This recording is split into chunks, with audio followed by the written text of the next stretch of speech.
député de Berthier-Maskinongé.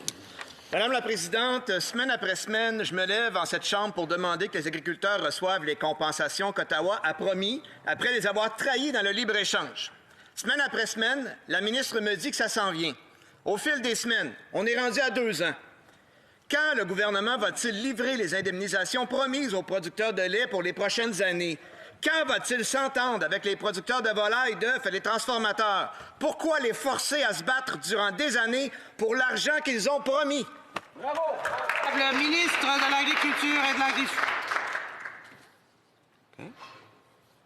The Honourable Minister.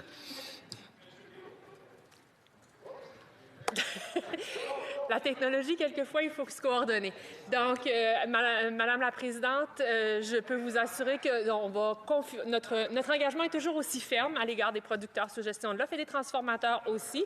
Nous sommes engagés à procéder avec la 2e compensation pour les producteurs laitiers d'ici la fin de l'année et nous allons aussi annoncer de quelle forme et quelle ampleur sera la compensation pour les producteurs de volailles et d'œufs pour les 2 premiers accords avec l'Europe et la zone transpacifique. Merci, Madame la Présidente. L'honorable député de Berthier-Maskinongé. Les mêmes réponses, Madame la Présidente.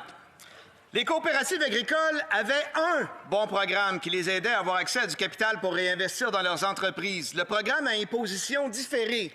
Or, ce programme vient à échéance à la fin de l'année et le gouvernement a refusé de confirmer qu'il allait le reconduire au comité des finances.